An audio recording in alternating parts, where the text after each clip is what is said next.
1 hour of Vietnam War facts to fall asleep to. Welcome to our channel. Before starting, please like and subscribe for more stories. The Vietnam War, one of the most defining conflicts of the 20th century, did not occur in a vacuum. Its roots lie in Vietnam's long history of colonial subjugation, nationalist movements, and global ideological clashes. To understand how the war unfolded, we must examine the historical background that shaped Vietnam and set the stage for one of the most controversial conflicts in modern history. For centuries, Vietnam had been a contested territory, repeatedly fighting for its independence from foreign powers. In the 19th century, Vietnam fell under French colonial rule as part of French Indochina, which also included Laos and Cambodia. The French sought to exploit Vietnam's natural resources, including rice, rubber, and minerals, while imposing their cultural and political dominance on the local population. This led to widespread resentment among the Vietnamese, who viewed the French as exploitative oppressors. Over time, resistance movements began to emerge, seeking to reclaim Vietnam's sovereignty. The first significant anti-colonial movement came under Phan Boi Chau, who sought to modernize Vietnam and gain independence by aligning with Japan. However, the French suppressed these early efforts. By the early 20th century, a more cohesive and determined movement emerged under the leadership of Ho Chi Minh, a revolutionary who would later become the face of Vietnamese independence. Ho Chi Minh embraced communist ideology and was inspired by the Bolshevik Revolution in Russia. He believed that Marxism-Leninism provided the framework for overthrowing colonial rule and establishing a more equitable society. The outbreak of World War II created an opportunity for Vietnamese nationalists to advance their cause. During the war, Japan occupied Vietnam, effectively displacing French authority. While the Japanese presence was exploitative, it disrupted the established colonial order and gave rise to new resistance movements. Ho Chi Minh formed the Viet Minh, a communist-led nationalist organization that sought to drive out both the Japanese and the French. By 1945, the Viet Minh had gained significant support from the rural population, who were drawn to their promises of land reform and independence. In the aftermath of World War II, Japan's defeat left a power vacuum in Vietnam. The Viet Minh seized this moment, declaring Vietnam's independence on September 2, 1945, with Ho Chi Minh delivering a speech in Hanoi that echoed the U.S. Declaration of Independence. However, this newfound freedom was short-lived. The French, determined to reassert their colonial authority, launched a military campaign to regain control of Vietnam, sparking the First Indochina War, 1946 to 1954. The conflict between the French and the Viet Minh was brutal and protracted. France received substantial support from the United States, which saw Vietnam as a crucial battleground in the emerging Cold War. The U.S. feared that a communist victory in Vietnam would set off a chain reaction, leading to the spread of communism across Southeast Asia, a concept later known as the domino theory. Despite this support, the French struggled to suppress the Viet Minh, who employed guerrilla tactics and had the advantage of local knowledge and widespread support among the population. The turning point came in 1954 at the Battle of Dien Bien Phu, where the Viet Minh, under General Vong Nguyen Giap, defeated French forces in a decisive victory. This battle marked the end of French colonial rule in Vietnam and led to the signing of the Geneva Accords. The accords divided Vietnam at the 17th parallel, creating two separate states: North Vietnam, led by Ho Chi Minh and backed by the Soviet Union and China, and South Vietnam, supported by the United States and other Western allies. The division of Vietnam was intended to be temporary, with elections planned for 1956 to reunify the country. However, these elections never took place, as the U.S. feared that Ho Chi Minh's popularity would lead to a communist victory. Instead, the U.S. supported the establishment of a pro-Western government in South Vietnam under Ngo Dinh Diem, a staunch anti-communist. Diem's regime, however, quickly became unpopular due to its authoritarian practices, corruption, and repression of political dissent, particularly against Buddhists and other religious groups. The stage was now set for a broader conflict. In the north, Ho Chi Minh and the Communist Party worked to solidify their control, implementing land reforms and building a socialist state. In the south, resistance to Diem's rule grew, culminating in the formation of the National Liberation Front, NLF, or the Viet Cong, which sought to overthrow the South Vietnamese government and reunify the country under communist rule. By the early 1960s, the Cold War rivalry between the United States and the Soviet Union was at its height, and Vietnam became a focal point in this global struggle. The U.S. viewed South Vietnam as a bulwark against the spread of communism in Southeast Asia, while the Soviet Union and China provided support to North Vietnam. This ideological clash between capitalism and communism would fuel the Vietnam War, turning it into a proxy conflict with devastating consequences. The historical backdrop of the Vietnam War is crucial for understanding the complexity of the conflict. It was not merely a war between North and South Vietnam, but a convergence of anti-colonial struggles, ideological battles, and global superpower rivalries. The roots of the war were deeply embedded in Vietnam's history of resistance against foreign domination, and its consequences would resonate far beyond the borders of Southeast Asia. The Vietnam War is often seen as a conflict rooted in the Cold War, and the United States' involvement in Vietnam was deeply tied to its global strategy to contain communism. The domino theory, a central tenet of U.S. foreign policy during this era, drove American decision-making and led to its significant involvement in Southeast Asia. Understanding this involvement requires examining the political, ideological, and strategic motivations behind U.S. actions in Vietnam. The domino theory was first articulated by President Dwight D. Eisenhower in the early 1950s, during the height of the Cold War. This theory posited that if one nation in a region fell to communism, neighboring countries would soon follow, like a row of falling dominoes. Southeast Asia, with its strategic location and valuable resources, was viewed as particularly vulnerable to this cascade effect. Vietnam, divided into North and South after the Geneva Accords of 1954, became the primary battleground for this ideological struggle. The U.S. initially supported France during the First Indochina War, providing financial aid and military supplies to combat the communist-led Viet Minh. However, France's defeat at the Battle of Dien Bien Phu and its subsequent withdrawal from Vietnam left the U.S. to fill the power vacuum. American policymakers believed that failing to act decisively in Vietnam would embolden communist movements elsewhere, undermining U.S. credibility and threatening its allies in Asia and beyond. With the division of Vietnam at the 17th parallel, the U.S. sought to build a strong, anti-communist state in South Vietnam to counter the communist North led by Ho Chi Minh. This led to the appointment of Ngo Dinh Diem, a staunchly anti-communist Catholic, as the leader of South Vietnam. Diem's regime was heavily supported by the U.S., which provided financial aid, military advisors, and diplomatic backing. Between 1954 and 1960, the U.S. poured over $1 billion into South Vietnam, funding its military and infrastructure to bolster its resistance against communist forces. Diem, however, proved to be a controversial and divisive figure. While he was seen by Washington as a reliable bulwark against communism, his policies alienated large segments of the South Vietnamese population. Diem's government was characterized by authoritarianism, nepotism, and corruption. He repressed political dissent, targeted Buddhist religious leaders, and favored the Catholic minority, exacerbating tensions in the predominantly Buddhist country. These actions fueled discontent and increased support for the National Liberation Front, NLF, or Viet Cong, a communist insurgency that sought to overthrow Diem's regime and reunify Vietnam under Ho Chi Minh's leadership. As opposition to Diem's government grew, the U.S. faced a difficult decision. President John F. Kennedy, who took office in 1961, inherited the escalating crisis in Vietnam. Kennedy subscribed to the domino theory and believed that Vietnam was a critical front in the global fight against communism. To prevent the collapse of South Vietnam, Kennedy increased U.S. involvement, deploying 16,000 military advisors by the end of 1963. These advisors trained South Vietnamese forces, supported counterinsurgency efforts, and participated in joint operations against the Viet Cong. Despite these efforts, the situation in South Vietnam continued to deteriorate. Diem's oppressive policies and inability to address widespread poverty and inequality undermined his government's legitimacy.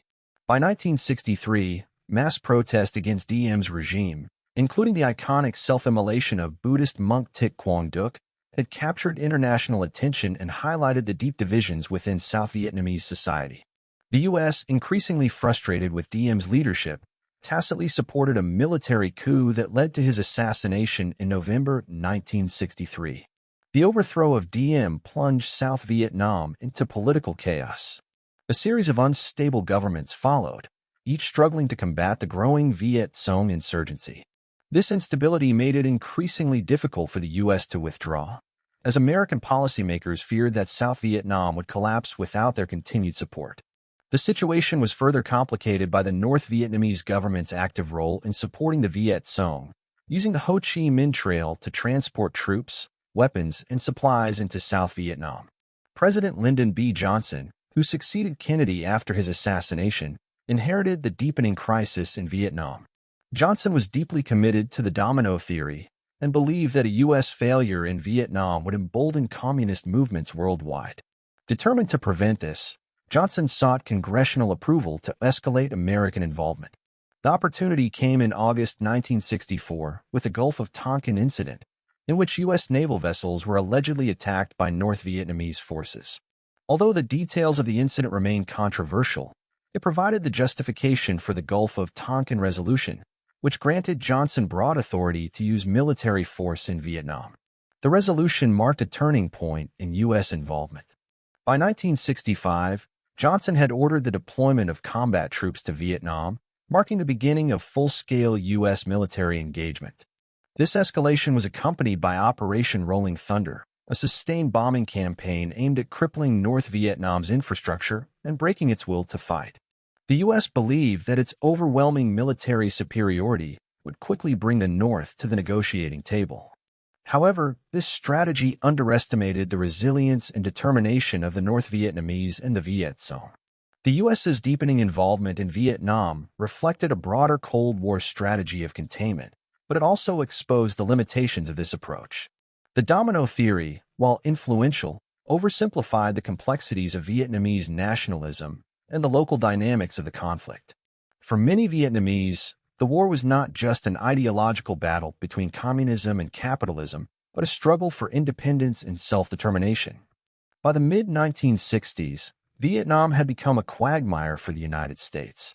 Despite significant military and financial investment, the conflict showed no signs of resolution.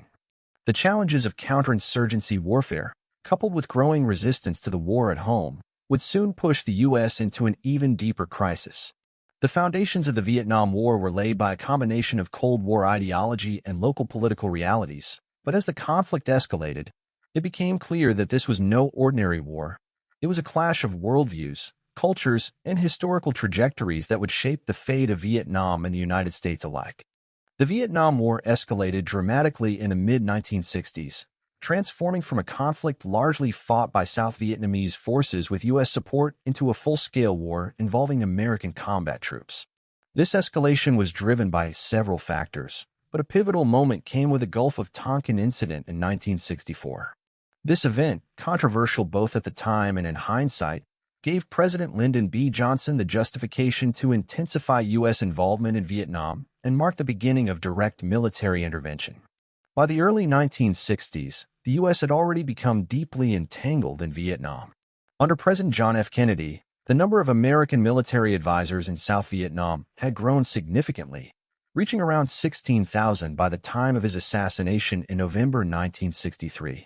These advisors were tasked with training South Vietnamese forces and supporting counterinsurgency efforts against the Viet Cong, the communist guerrilla fighters operating in South Vietnam. However, despite increased U.S. assistance, the South Vietnamese government remained politically unstable following the assassination of President Ngo Dinh Diem, and the Viet Cong continued to gain ground. President Lyndon B. Johnson, who succeeded Kennedy, was determined to prevent the collapse of South Vietnam. Johnson, like many of his predecessors, subscribed to the domino theory, which held that the fall of Vietnam to communism would trigger the spread of communist regimes throughout Southeast Asia. To Johnson, losing Vietnam was not just a regional issue, but a threat to U.S. credibility and the balance of power during the Cold War. However, to justify significant escalation, Johnson needed a clear reason to rally support from Congress and the American public. The opportunity came in August 1964 with the Gulf of Tonkin incident, a controversial series of events that occurred off the coast of North Vietnam. On August 2, 1964, The USS Maddox, a U.S. Navy destroyer conducting intelligence-gathering operations in the Gulf of Tonkin, reported being attacked by 3 North Vietnamese patrol boats. The Maddox fired warning shots, and in the ensuing skirmish, U.S. aircraft were called in, resulting in the sinking of 1 North Vietnamese boat and damage to others. The Maddox emerged from the encounter relatively unscathed, with only a single bullet hole reported. 2 days later, on August 4, 1964, a second attack was reported. The Maddox, along with the USS Turner Joy, another destroyer, claimed to have come under attack from North Vietnamese forces during a nighttime patrol. However, the details of this second incident were murky. Radar and sonar readings suggested the presence of enemy vessels, but no visual confirmation of an attack was ever made. Later investigations revealed that the radar signals were likely false readings caused by weather conditions and overzealous interpretation by the crew. Despite the ambiguity, the Johnson administration seized on the Gulf of Tonkin incident to push for greater military involvement. Johnson addressed the nation, presenting the attacks as unprovoked aggression by North Vietnam and a direct challenge to U.S. resolve. In response, Congress passed the Gulf of Tonkin Resolution on August 7, 1964, granting Johnson broad authority to use military force in Vietnam without a formal declaration of war. The resolution passed overwhelmingly, with only 2 dissenting votes in the Senate. The Gulf of Tonkin Resolution marked a turning point in U.S. involvement in Vietnam. With this broad mandate, Johnson escalated military operations significantly. In early 1965, the U.S. launched Operation Rolling Thunder, a sustained bombing campaign targeting North Vietnamese infrastructure, supply lines, and military installations. The goal of Rolling Thunder was to weaken North Vietnam's ability to support the Viet Cong insurgency in the south and to pressure its leaders into negotiations. However, the campaign faced significant challenges. North Vietnam's air defenses, including Soviet-supplied surface-to-air missiles SAMs, inflicted heavy losses on U.S. aircraft, and the bombing raids failed to break the North's resolve. At the same time, Johnson authorized the deployment of the first U.S. combat troops to Vietnam. In March 1965, 3,500 Marines landed at Da Nang, officially marking the beginning of direct American ground involvement in the war. Over the next several years, the number of U.S. troops in Vietnam skyrocketed, reaching over 500,000 by 1968. These troops were tasked with conducting search and destroy missions to root out Viet Cong fighters and disrupt their operations. The U.S. also expanded its presence in South Vietnam, building bases, airfields, and supply depots to support the growing war effort. Despite these efforts, the war proved far more complex and challenging than American leaders had anticipated. North Vietnam, led by Ho Chi Minh and General Vong Nguyen Giap, was deeply committed to its goal of reunifying the country under communist rule. The North Vietnamese Army, NVA, and the Viet Cong were highly adaptable, employing guerrilla tactics that frustrated U.S. forces. The Ho Chi Minh Trail, a network of supply routes running through Laos and Cambodia, allowed the North to sustain its forces in the South despite relentless U.S. bombing campaigns. The escalation of the war also began to take a toll on American society. By 1966, the U.S. public was becoming increasingly aware of the human and financial costs of the conflict. Images of combat, civilian casualties, and burning villages were broadcast into American homes, fueling skepticism about the war's progress and purpose. Johnson's claims of imminent victory were undermined by reports of heavy U.S. casualties and the apparent resilience of the Viet Cong. The Gulf of Tonkin incident, once seen as a clear justification for U.S. involvement, also came under scrutiny. By the late 1960s, evidence emerged that the second attack on the Maddox and Turner Joy may never have occurred. In 1971, the release of the Pentagon Papers, a classified study of U.S. decision-making in Vietnam, revealed that the Johnson administration had exaggerated the events in the Gulf of Tonkin to gain congressional and public support for escalation. This revelation further eroded trust in the government and fueled anti-war sentiment. The escalation of the Vietnam War following the Gulf of Tonkin incident had far-reaching consequences. While it allowed the U.S. to project its power in Southeast Asia, it also plunged the nation into a costly and divisive conflict with no clear end in sight. The events of August 1964, both real and fabricated, served as a catalyst for one of the most controversial chapters in American history, highlighting the dangers of miscalculation and the complexities of waging war in a deeply divided world. The Vietnam War is often remembered for the unconventional and grueling nature of its combat. Central to this was the role of guerrilla warfare as employed by the Viet Cong National Liberation Front, or NLF, and the North Vietnamese Army, NVA. These tactics not only frustrated the far superior military power of the United States but also prolonged the war, turning it into one of the most difficult and costly conflicts in American history. The Viet Cong's ability to adapt, strike unexpectedly, and blend into the civilian population challenged conventional warfare strategies and highlighted the limitations of U.S. military might. The Viet Cong were a South Vietnamese communist guerrilla force supported by North Vietnam. Their origins can be traced back to the First Indochina War against the French, where communist-led forces developed guerrilla tactics to compensate for their lack of heavy weaponry and resources. After the Geneva Accords of 1954 divided Vietnam, the Viet Cong emerged as a key component of the communist strategy to reunify the country under Ho Chi Minh's leadership. Guerrilla warfare, a strategy of survival and resistance. Guerrilla warfare, by its nature, relies on mobility, surprise, and the exploitation of the enemy's weaknesses. For the Viet Cong, this strategy was essential, given the vast technological and material advantages of the U.S. military. The Viet Cong used small, decentralized units to carry out ambushes, sabotage, and hit-and-run attacks. These operations inflicted heavy casualties on U.S. and South Vietnamese forces while avoiding large-scale, conventional battles where the Viet Cong would be at a disadvantage. One of the most significant challenges for U.S. forces was the Viet Cong's ability to blend into the civilian population.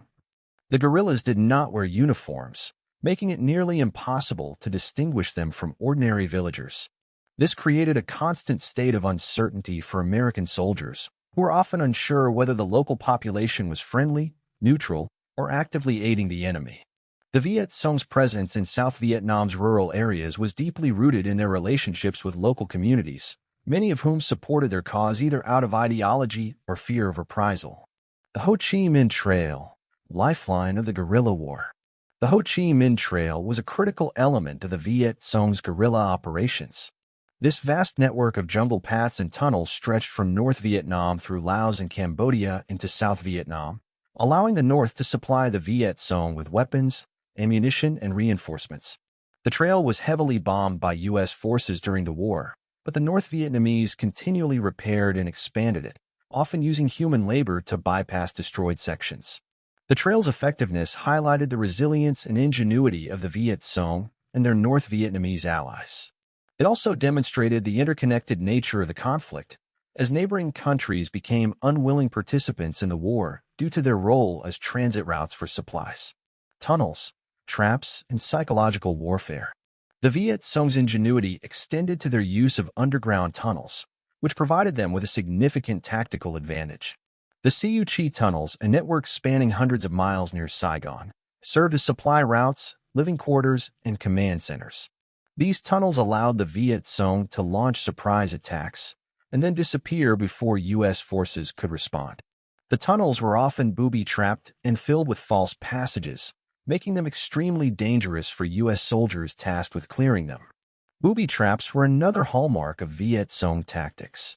These ranged from simple punji sticks, sharpened bamboo stakes placed in concealed pits, to more complex explosive devices. Traps were designed to maim rather than kill, as injured soldiers required greater resources to evacuate and treat, placing additional strain on U.S. forces. The psychological impact of constantly facing unseen threats took a toll on American troops, contributing to low morale and heightened anxiety. The Viet Cong also used psychological warfare to their advantage. They employed propaganda to win the hearts and minds of South Vietnamese villagers, portraying the U.S. and South Vietnamese forces as foreign oppressors. Leaflets, radio broadcasts, and village meetings were used to spread their message. In some cases, the Viet Cong coerced villages into supporting their cause, using intimidation and targeted violence against perceived collaborators with the South Vietnamese government. Challenges faced by the U.S. military. For U.S. forces, the Viet Cong's guerrilla tactics presented a unique set of challenges. The American military was trained and equipped for conventional warfare, relying on superior firepower, air support, and armored vehicles. However, these advantages were often neutralized in the dense jungles and rural landscapes of Vietnam. The Viet Cong's intimate knowledge of the terrain allowed them to strike and retreat with ease, frustrating U.S. commanders who struggled to pin them down. The U.S. military's response to guerrilla warfare included large-scale operations, such as search-and-destroy missions, aimed at rooting out Viet Cong strongholds. These missions often involved sweeping through villages suspected of harboring guerrillas, destroying homes, and burning crops. While these tactics sometimes disrupted Viet Cong operations, they also alienated the local population, driving more civilians to support the guerrillas. The My Lai massacre in 1968, in which U.S. troops killed hundreds of unarmed Vietnamese civilians, became a symbol of the moral and strategic failures of these tactics. Another challenge was the Viet Cong's use of time as a weapon. The guerrillas understood that they did not need to defeat the U.S. military outright. They only needed to outlast it. By prolonging the conflict and inflicting steady casualties, the Viet Cong eroded American public support for the war. The Tet Offensive in 1968, a massive coordinated attack by the Viet Cong and North Vietnamese forces, exemplified this strategy. Although the offensive was a tactical failure for the Communists, it shocked the American public and demonstrated the Viet Cong's ability to strike anywhere, including heavily fortified areas. The role of ideology and motivation. One of the Viet Cong's greatest strengths was their ideological commitment. For many fighters, the war was not just a struggle for political control, but a fight for national liberation and independence. This sense of purpose, combined with the belief that they were defending their homeland against foreign invaders, gave the Viet Cong a level of determination and resilience that was difficult for U.S. forces to match. The Viet Cong also benefited from the broader context of the Cold War, as they received significant support from China and the Soviet Union. This support included weapons, training, and logistical aid, enabling the Viet Cong to sustain their operations despite the immense pressure exerted by U.S. forces. The Vietnam War was defined by a series of key battles and campaigns, each illustrating the complexity and brutality of the conflict. Among these, the Tet Offensive of 1968 stands out as a pivotal moment that reshaped perceptions of the war and marked a turning point in both military strategy and public opinion. To understand the significance of the Tet Offensive, we must also examine the broader context of key battles that preceded and followed it, including the challenges faced by U.S. and South Vietnamese forces in their struggle against the Viet Cong and North Vietnamese Army in VA. The Battle of Ia Drang, 1965.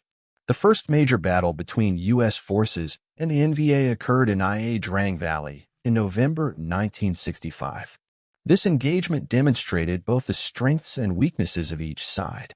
U.S. forces, utilizing helicopters for rapid deployment, inflicted heavy casualties on the NVA, showcasing their superior firepower and mobility. However, the battle also revealed the NVA's resilience and their willingness to suffer immense losses in pursuit of their goals. The NVA adopted close-range tactics to neutralize U.S. air and artillery advantages, a strategy they would employ throughout the war. While the U.S. claimed victory at Ia Drang, a high casualty rate foreshadowed the protracted and costly nature of the conflict. The Tet Offensive, coordinated assault. By 1968, the Vietnam War had reached a critical juncture. The U.S. had deployed over 500,000 troops, and American leaders, including President Lyndon B. Johnson and General William Westmoreland, had assured the public that victory was within reach. However, the Tet Offensive, launched on January 30, 1968, shattered these optimistic claims and exposed the war's harsh realities. The Tet Offensive was a massive, coordinated attack by the Viet Cong and NVA across more than 100 cities and towns in South Vietnam, timed to coincide with the Vietnamese Lunar New Year Tet, a traditional holiday. The offensive included strikes on key urban centers such as Hue, Da Nang, and Saigon, as well as attacks on U.S. military bases. One of the most dramatic moments occurred when a Viet Cong commando unit temporarily breached the U.S. Embassy compound in Saigon, shocking both the American public and military leadership. The Battle of Hue. One of the most intense and symbolic battles of the Tet Offensive took place in Hue, a historic city in central Vietnam. For nearly a month, U.S. Marines and South Vietnamese forces engaged in fierce urban combat against entrenched NVA and Viet Cong fighters. The The battle left much of the city in ruins and resulted in significant civilian casualties, including the Hue Massacre, in which Communist forces executed thousands of suspected collaborators. While U.S. and South Vietnamese forces ultimately recaptured Hue, the high cost in lives and destruction highlighted the brutal nature of the conflict. A tactical defeat, a strategic victory. From a purely military standpoint, the Tet Offensive was a failure for the Viet Cong and NVA. U.S. and South Vietnamese forces repelled the attacks, inflicting heavy casualties on the Communists. The offensive effectively destroyed the Viet Cong's ability to operate as a cohesive force, forcing North Vietnam to assume a greater role in the conflict. However, the Tet Offensive achieved its strategic objectives by undermining American confidence in the war effort. The stark contrast between the administration's optimistic rhetoric and the reality of the offensive eroded public trust and fueled growing anti-war sentiment in the United States. Televised images of the Tet Offensive, including the infamous execution of a Viet Cong prisoner by a South Vietnamese officer, shocked viewers around the world. For many Americans, the offensive symbolized the futility of the war and the immense human suffering it caused. Public opinion began to shift, with increasing calls for de-escalation and withdrawal. President Johnson, deeply affected by the backlash, announced in March 1968 that he would not seek re-election, signaling a turning point in U.S. policy. The Siege of Chi San, 1968. Another major battle during this period was the Siege of Chi San, which began in January 1968, shortly before the Tet Offensive. North Vietnamese forces surrounded the U.S. Marine base at Chi San, launching a prolonged assault that drew comparisons to the French defeat at Dien Bien Phu in 1954. For 77 days, U.S. forces defended the base, relying heavily on air support to repel the attackers. While the siege ultimately ended in a U.S. victory, it diverted resources and attention away from other areas, allowing the Tet Offensive to unfold with greater impact. Impact of the Tet Offensive on U.S. strategy. The Tet Offensive forced a reassessment of U.S. strategy in Vietnam. General Westmoreland's call for additional troops was met with skepticism, as both political leaders and the public questioned the feasibility of achieving a decisive victory. The U.S. began shifting toward a strategy of Vietnamization, focusing on training and equipping South Vietnamese forces to take over combat responsibilities. This marked the beginning of a gradual withdrawal of U.S. troops, though the war would continue for several more years. Legacy of the Tet Offensive. The Tet Offensive remains one of the most studied events of the Vietnam War, illustrating the complex interplay between military tactics, psychological warfare, and public perception. While it was a tactical defeat for the Communists, it was a strategic success that changed the trajectory of the war. For the United States, Tet exposed the limitations of military power in resolving ideological and political conflicts, leaving a lasting impact on American foreign policy and military doctrine.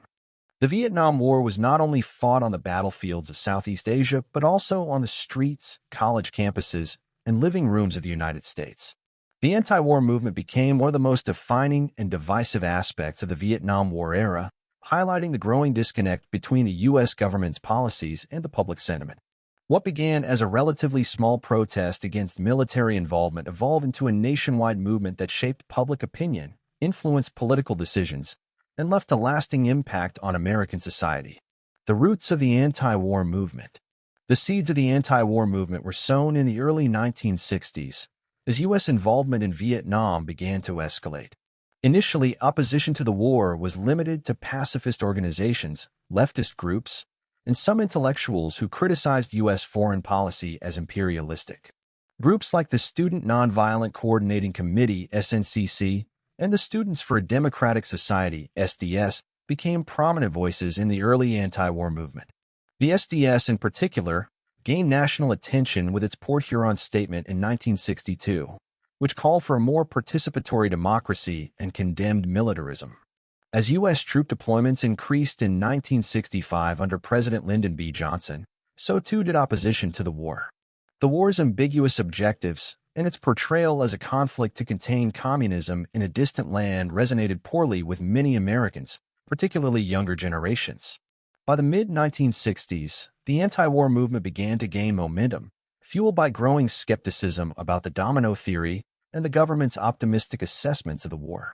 Television and the living room war.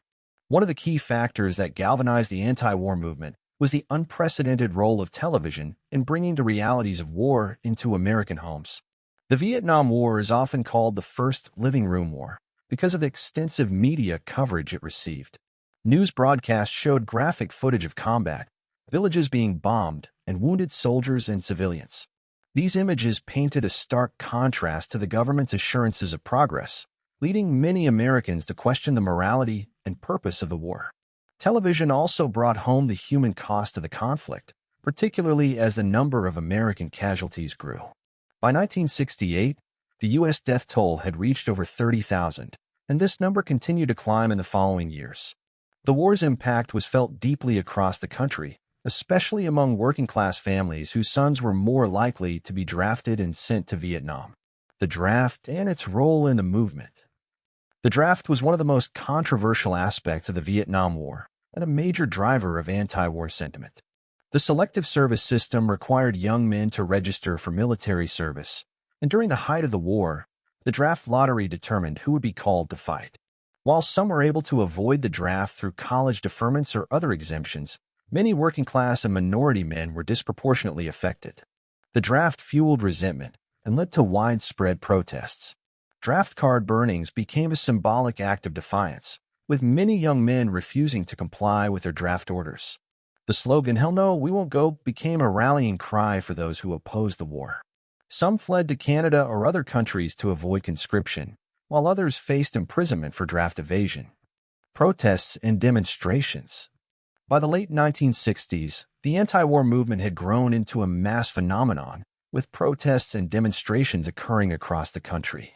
College campuses became hubs of activism, as students organized teach-ins, marches, and sit-ins to express their opposition to the war. The University of California, Berkeley, and other major universities became hotbeds of dissent, with students demanding an end to U.S. involvement in Vietnam. One of the most significant demonstrations was the March on the Pentagon in October 1967, where over 100,000 protesters gathered to demand an end to the war. The event included dramatic scenes, such as protesters attempting to levitate the Pentagon and clashes between demonstrators and military police. The march was a turning point that underscored the growing intensity of anti-war sentiment. The anti-war movement reached a tragic and infamous milestone on May 4, 1970, with the Kent State University shootings. During a protest against the U.S. invasion of Cambodia, National Guard troops opened fire on unarmed students, killing 4 and wounding 9. The incident shocked the nation and intensified opposition to the war, sparking additional protests on campuses across the country. Cultural impact and media influence. The anti-war movement permeated American culture, with artists, musicians, and writers using their platforms to express dissent. Songs like "Blowin' in the Wind" by Bob Dylan, "Fortunate Son" by Creedence Clearwater Revival, and "Give Peace a Chance" by John Lennon became anthems of the movement. These songs resonated with a generation disillusioned by war and eager for change. Filmmakers and journalists also played a crucial role in shaping public opinion. Documentaries like Hearts and Minds, 1974, and photojournalism from the war zone exposed the brutality of the conflict. One of the most iconic images was Nick Ute's photograph of a young girl, Phan Thi Kim Phuc, fleeing a napalm attack, which became a symbol of the war's devastation and the human cost of U.S. military involvement. The anti-war movement created deep divisions within American society. Supporters of the war accused protesters of being unpatriotic and undermining the troops, while activists argued that opposing an unjust war was a moral obligation. President Lyndon B. Johnson and later President Richard Nixon faced increasing pressure to address the demands of the anti-war movement. Nixon's administration sought to suppress dissent through measures like surveillance, infiltration, and the use of law enforcement to break up protests. However, these efforts only deepened the mistrust between the government and the public. The release of the Pentagon Papers in 1971 further fueled anti-war sentiment, revealing that the government had misled the public about the war's progress and objectives. The anti-war movement profoundly shaped the course of the Vietnam War and American society. It forced the U.S. government to confront growing public opposition and ultimately contributed to the decision to withdraw troops and seek a negotiated settlement. The movement also had a lasting impact on American political activism, inspiring future protests against war, inequality, and environmental issues. While the Vietnam War left deep scars, the anti-war movement demonstrated the power of collective action and the importance of holding leaders accountable. It remains a symbol of a turbulent era when ordinary citizens challenged the status quo and demanded a more just and peaceful world. The Vietnam War introduced a new and devastating dimension to modern warfare, the widespread use of chemical agents as weapons. These substances, deployed by the United States as part of its strategy to combat guerrilla fighters and deprive them of cover and resources, caused immense environmental destruction and long-lasting human suffering. The legacy of chemical warfare during the Vietnam War remains one of its most controversial and tragic aspects, with repercussions that continue to affect Vietnam and its people today. At the heart of the U.S. chemical warfare program was Agent Orange, a herbicide and defoliant designed to strip Vietnam's dense jungles of vegetation. The U.S. military believed that by destroying the forests, they could expose Viet Cong supply routes, camps, and ambush points. Similarly, the defoliation of crops aimed to starve the Viet Cong and weaken their rural support base. The strategy was part of Operation Ranch Hand, which ran from 1962 to 1971 and involved the aerial spraying of millions of gallons of herbicides over vast swaths of Vietnam, Cambodia, and Laos. Agent Orange contained a highly toxic chemical compound called dioxin, which would later be linked to severe health problems and environmental damage. Other herbicides used included Agent White, Agent Blue, and Agent Purple, but Agent Orange became the most infamous due to its widespread application and devastating effects. The scale of chemical warfare in Vietnam was unprecedented. Between 1961 and 1971, U.S. forces sprayed more than 20 million gallons of herbicides over approximately 4.5 million acres of forest and farmland. The spraying was carried out using aircraft, helicopters, and even trucks, with areas along the Ho Chi Minh Trail and the Mekong Delta being primary targets. Entire ecosystems were destroyed, as the chemicals killed not only vegetation but also animal life. Forests that once teemed with biodiversity were reduced to barren landscapes. Mangroves along the coasts, crucial for preventing erosion and supporting marine life, were also decimated.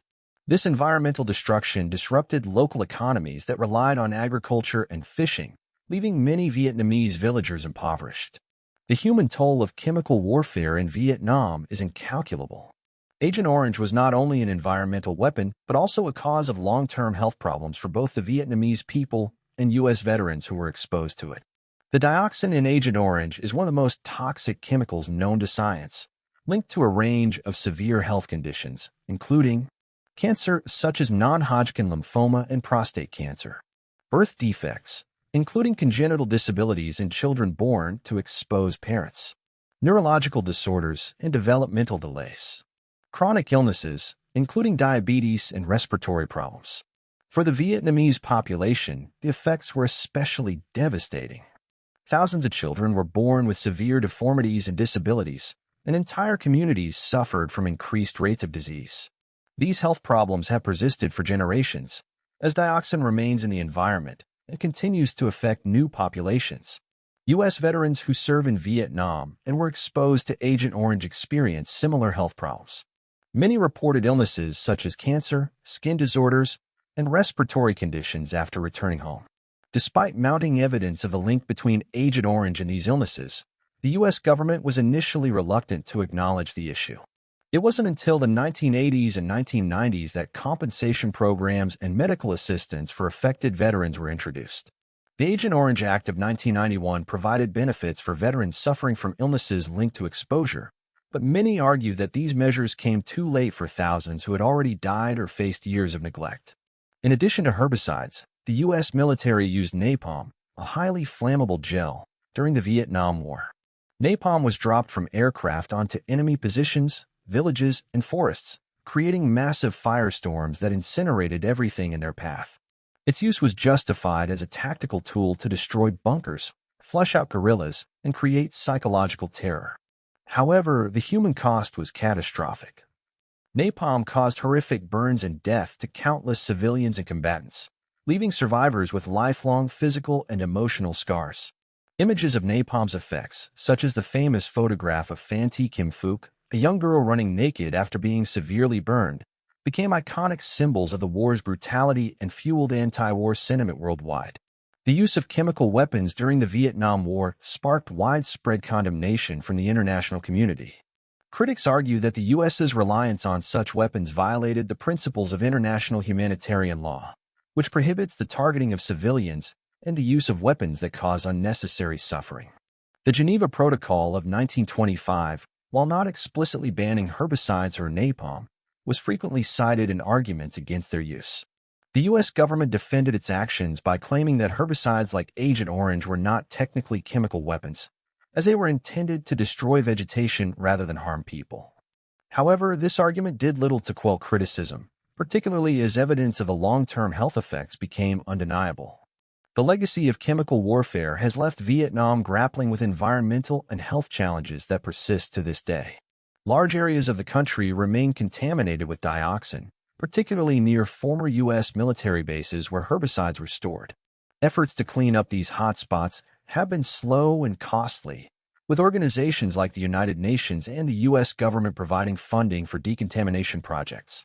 In recent years, initiatives such as the Vietnam-U.S. Comprehensive Partnership have included joint efforts to address the lingering impacts of the war. The U.S. government has allocated millions of dollars for environmental cleanup and medical assistance, though many Vietnamese argue that these efforts fall short of addressing the full scale of the problem. The use of chemical weapons during the Vietnam War stands as one of the most tragic and controversial aspects of the conflict. It demonstrated the devastating consequences of prioritizing military objectives over ethical considerations, highlighted the far-reaching effects of war on civilians, ecosystems, and future generations. The legacy of Agent Orange and napalm serves as a stark reminder of the human and environmental costs of warfare, shaping global debates on the ethics of weaponry and the responsibilities of nations in addressing the consequences of their actions. By the late 1960s, the Vietnam War had reached a turning point. Mounting casualties, escalating costs, and growing domestic opposition forced the United States to rethink its strategy. President Richard Nixon, who took office in 1969, inherited a deeply unpopular war and sought a way to reduce U.S. involvement while avoiding the perception of defeat. This new approach became known as Vietnamization, a policy aimed at transferring combat responsibilities to South Vietnamese forces while gradually withdrawing American troops. Although Vietnamization marked the beginning of U.S. disengagement, it also exposed the weaknesses of South Vietnam and ultimately failed to achieve its intended goals. The Vietnam War had become a quagmire by the late 1960s. U.S. troop levels peaked at over 540,000 in 1969, and the war had claimed the lives of tens of thousands of American soldiers, with no end in sight. At the same time, the Tet Offensive of 1968 had shaken public confidence in the war effort, despite being a military defeat for the North Vietnamese and Viet Cong. The stark disconnect between the U.S. government's optimistic rhetoric and the reality on the ground fueled growing anti-war sentiment across the United States. President Nixon's campaign promise to achieve peace with honor resonated with an American public increasingly disillusioned by the war. However, Nixon and his national security advisor, Henry Kissinger, faced the dilemma of how to extricate the U.S. from Vietnam without undermining its credibility as a global superpower. Nixon feared that a hasty withdrawal would embolden communist movements worldwide, damaging U.S. influence during the Cold War. To address these challenges, Nixon introduced the policy of Vietnamization. Vietnamization aimed to reduce the direct involvement of U.S. forces in the Vietnam War by strengthening the Army of the Republic of Vietnam, ARVN, South Vietnam's military. The policy had two primary components.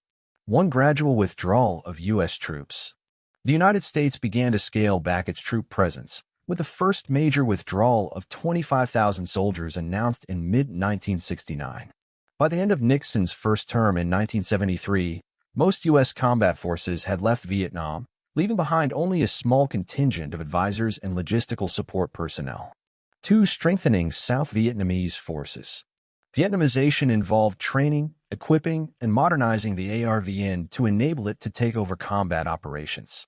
The U.S. provided advanced weaponry, including tanks, helicopters, and artillery, along with extensive training programs. The goal was to create a self-reliant South Vietnamese military capable of defending the country against the North Vietnamese and Viet Cong. The Nixon administration framed Vietnamization as a way to empower South Vietnam while honoring America's commitments to its allies. However, the policy was also a response to domestic pressure, as anti-war protests reached unprecedented levels during Nixon's presidency. Vietnamization aimed to reduce the direct involvement of U.S. forces in the Vietnam War by strengthening the Army of the Republic of Vietnam, ARVN, South Vietnam's military. The policy had two primary components.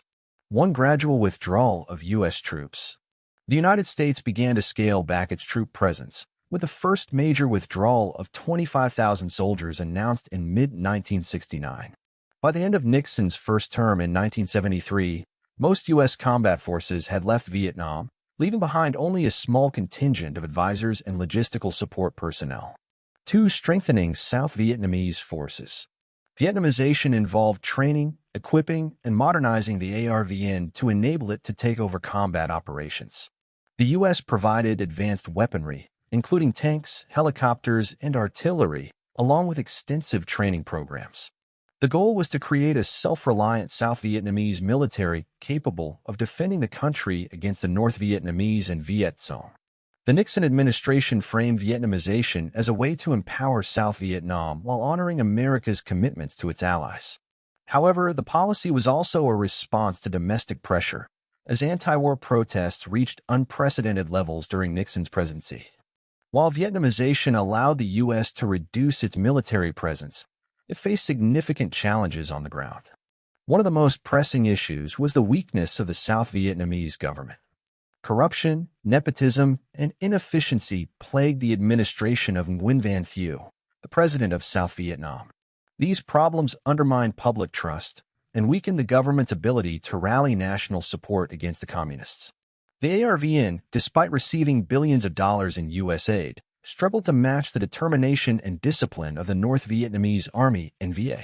Many ARVN soldiers lacked motivation, viewing the war as an American conflict rather than a national struggle. Desertion rates were high, and ARVN units often relied heavily on U.S. air support and logistics during combat operations. Additionally, the North Vietnamese continued to receive substantial support from the Soviet Union and China, enabling them to rebuild and adapt despite heavy U.S. bombing campaigns. The Ho Chi Minh Trail, which ran through Laos and Cambodia, remained a critical lifeline for communist forces, allowing them to sustain their operations in the South.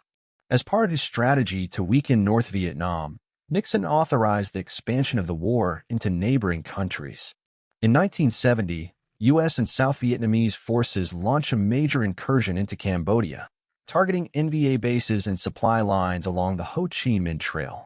This operation aimed to disrupt communist logistics and buy time for Vietnamization to succeed. However, the Cambodian incursion sparked widespread protests in the United States, including the infamous Kent State shootings, where National Guard troops killed 4 unarmed students during an anti-war demonstration. The escalation into Cambodia, followed by similar operations in Laos, highlighted the contradictions of Vietnamization. While the policy sought to reduce U.S. involvement, these actions expanded the scope of the conflict and drew further criticism from both domestic and international observers. After years of negotiation, a breakthrough came in 1973 with the signing of the Paris Peace Accords. This agreement, brokered by Nixon and Kissinger, involved the following key provisions. 1. A ceasefire between North and South Vietnam. 2. The withdrawal of all remaining U.S. troops. 3. The release of American prisoners of war, POWs. 4. A commitment to peaceful reunification talks between North and South Vietnam. While the accords allowed the U.S. to declare an end to its direct involvement in the war, they did little to resolve the underlying conflict between North and South Vietnam. The ceasefire was tenuous, and fighting continued almost immediately after the U.S. withdrawal. The end of the Vietnam War was marked by one of the most dramatic and symbolic moments in modern history, the Fall of Saigon in April 1975. This event not only signified the defeat of the South Vietnamese government, but also brought an end to decades of conflict that had divided Vietnam and consumed the lives of millions. The collapse of Saigon and the final victory of communist forces were the culmination of years of political turmoil, military setbacks, and shifting alliances. It was a moment that defined the legacy of the Vietnam War and its profound impact on the people of Vietnam and the world. After the signing of the Paris Peace Accords in 1973, the United States formally withdrew its combat troops from Vietnam. However, the war between North and South Vietnam continued, with the North Vietnamese Army, NVA, and the Viet Cong intensifying their efforts to overthrow the South Vietnamese government. Despite promises of ongoing U.S. financial and military aid, South Vietnam faced significant challenges, including dwindling resources, low morale, and widespread corruption. In early 1975, the North Vietnamese launched a major offensive known as the Ho Chi Minh Campaign, aimed at capturing Saigon and reunifying Vietnam under communist rule. This campaign was characterized by a series of rapid and decisive attacks on key cities and provinces in South Vietnam. The fall of Ban Mi Thuot in March 1975 was a turning point, as it exposed the vulnerabilities of the South Vietnamese military and triggered a chain reaction of retreats and surrenders. The South Vietnamese government, led by President Nguyen Van Thieu, struggled to mount an effective defense. As the North Vietnamese advanced, Thieu ordered a strategic withdrawal from the Central Highlands, hoping to consolidate forces in more defensible areas. However, this retreat quickly turned into a chaotic rout, with soldiers abandoning their posts and civilians fleeing in panic. The resulting collapse of South Vietnamese defenses allowed the NVA to move swiftly towards Saigon. As the North Vietnamese forces closed in on Saigon, the city descended into chaos. Tens of thousands of South Vietnamese civilians, government officials, and military personnel feared retribution from the communists and sought to escape the city. The streets were filled with desperate people trying to board planes, ships, or any available transportation to flee the country. The U.S. Embassy became a focal point of this desperation, as thousands of South Vietnamese who had worked with or for the Americans hoped to be evacuated. The situation was further complicated by the U.S. government's decision to limit the scope of its evacuation efforts. While the United States had already withdrawn its combat forces, it maintained a small diplomatic and military presence in Saigon. As the fall of the city became imminent, President Gerald Ford authorized Operation Frequent Wind, the final phase of the evacuation effort. Helicopters ferried U.S. personnel, their families, and a limited number of South Vietnamese allies to ships waiting off the coast. The iconic image of the evacuation, a helicopter perched atop a building, with a line of people scrambling to board, has become a symbol of the chaotic and desperate end of the Vietnam War. For many, it represented the failure of U.S. policy in Vietnam and the abandonment of those who had supported the American cause. On April 30, 1975, North Vietnamese tanks rolled into Saigon, marking the official end of the war. The South Vietnamese government had effectively ceased to function, with President Thieu resigning and fleeing the country days earlier. His successor, General Duong Van Minh, attempted to negotiate a surrender, but the North Vietnamese refused to engage in talks, insisting on an unconditional victory. As North Vietnamese forces entered the city, they encountered little resistance. The iconic moment of the fall came when a North Vietnamese tank crashed through the gates of the presidential palace, symbolizing the collapse of the South Vietnamese regime. The Viet Cong flag was raised over the palace, signaling the reunification of Vietnam under communist rule. For many South Vietnamese, the fall of Saigon was a moment of profound loss and uncertainty. Families were torn apart as some fled the country while others stayed behind, unsure of what the future will hold. The city's streets, once bustling with life, were now filled with fear and resignation as communist troops took control. In the months and years following the fall of Saigon, millions of South Vietnamese fled the country, fearing persecution and reprisals from the new regime. This mass exodus became one of the largest refugee crises of the 20th century. Many fled by sea in overcrowded and poorly equipped boats, earning them the name boat people. The journey was fraught with danger, as refugees faced storms, starvation, and attacks by pirates. Thousands perished at sea, while others endured years in refugee camps before being resettled in countries such as the United States, Canada, Australia, and France. The plight of the boat people drew international attention and underscored the human cost of the Vietnam War. Following the fall of Saigon, Vietnam was officially reunified as the Socialist Republic of Vietnam in July 1976, with its capital in Hanoi. The new government, led by the Communist Party, faced the monumental task of rebuilding a nation devastated by decades of war. The economy was in ruins, and millions of people were displaced or struggling to survive. The communist regime implemented sweeping changes, including the collectivization of agriculture and the nationalization of industries. These policies, combined with the economic damage caused by the war, led to widespread poverty and food shortages. The government also sought to consolidate its control by re-educating former South Vietnamese officials, soldiers, and intellectuals in camps, where many faced harsh conditions and long-term imprisonment. Despite these challenges, the Vietnamese government worked to assert its sovereignty and rebuild its infrastructure.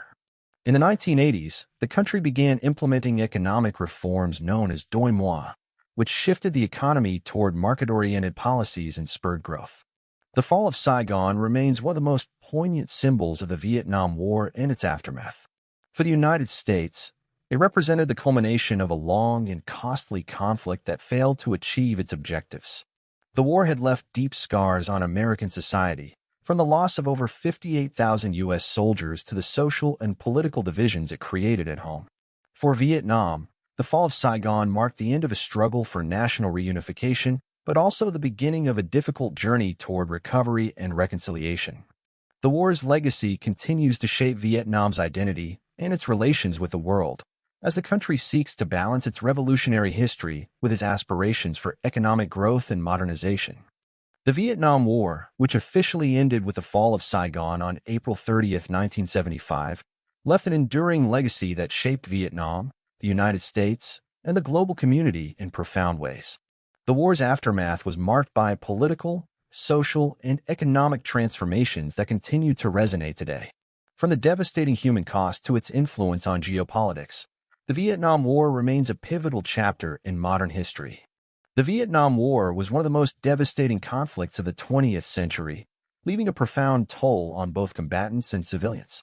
Estimates suggest that over 3 million Vietnamese died during the war, including soldiers and civilians from both North and South Vietnam.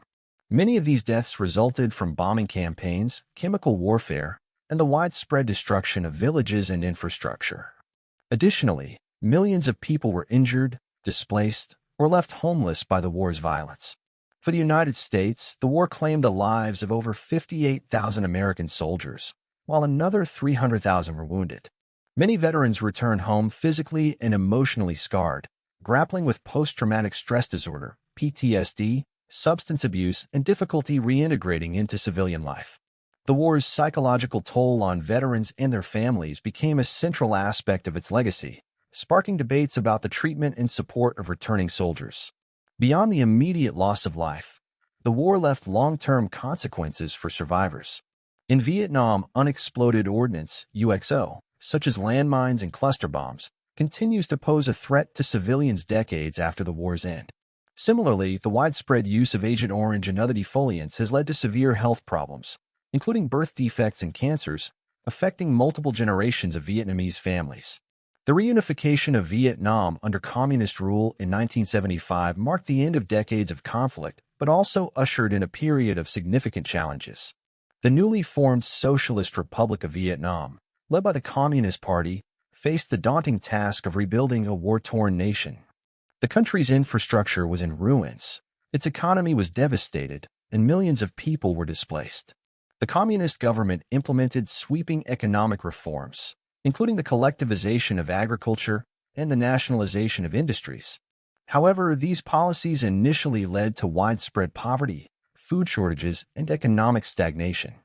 Many South Vietnamese who had been associated with the former regime were sent to re-education camps, where they faced harsh conditions, forced labor, and extended periods of incarceration. In the late 1980s, the Vietnamese government introduced a series of economic reforms known as Doi Moi renovation, which marked a shift from a centrally planned economy to a market-oriented one. These reforms spurred economic growth, reduced poverty, and opened Vietnam to foreign investment and trade. Today, Vietnam is one of the fastest-growing economies in Southeast Asia, but the scars of the war remain evident in its landscapes, its people, and its collective memory. For the United States, the Vietnam War had a profound and lasting impact on its society, politics, and military policies. The war exposed deep divisions within American society, particularly between those who supported the conflict and those who opposed it. The anti-war movement became a defining feature of the era, with protests, civil disobedience, and cultural dissent challenging the government's actions and shaping public opinion. The war also led to a crisis of confidence in U.S. leadership. The revelations of government deception, such as those exposed in the Pentagon Papers, eroded trust in the political establishment and fueled skepticism about future military interventions. The term Vietnam Syndrome was coined to describe the reluctance of American leaders and the public to engage in prolonged foreign conflicts after the trauma of Vietnam. From a military perspective, the Vietnam War forced the United States to reevaluate its strategies and objectives in warfare. The conflict highlighted the limitations of superior firepower and technology in achieving political goals, particularly in asymmetric wars against determined insurgencies. These lessons influenced U.S. military doctrine in subsequent conflicts, such as those in Iraq and Afghanistan, emphasizing the importance of understanding local cultures, politics, and the challenges of counterinsurgency. The Fall of Saigon and the subsequent reunification of Vietnam triggered one of the largest refugee crises of the 20th century. Over 1 million South Vietnamese fled the country, fearing persecution under the communist government. Many of these refugees became known as boat people, undertaking perilous journeys across the sea in overcrowded and unsafe vessels to escape Vietnam. The refugee crisis led to the establishment of international resettlement programs, with countries such as the United States, Canada, Australia, and France providing sanctuary to Vietnamese refugees. The United States alone admitted over 800,000 Vietnamese refugees, who became part of a vibrant diaspora community that has enriched American culture while also preserving the memory of the war and its consequences. The Vietnam War had far-reaching implications for global geopolitics. For the United States, the war was a stark reminder of the limits of its power during the Cold War, as it failed to prevent the spread of communism in Southeast Asia. The conflict also strained U.S. alliances, as many of its allies questioned the wisdom and morality of American intervention in Vietnam. For Vietnam, the end of the war marked a shift in its relationships with other nations. Initially isolated by Western countries, Vietnam relied heavily on support from the Soviet Union and other communist allies. However, the collapse of the Soviet Union in the 1990s forced Vietnam to seek new partnerships, leading to improved relations with the United States and its neighbors in Southeast Asia. The normalization of U.S.-Vietnam relations in 1995, marked by the re-establishment of diplomatic ties, was a significant milestone. Today, Vietnam and the United States maintain a cooperative relationship, driven by shared economic interests and mutual concerns about regional security.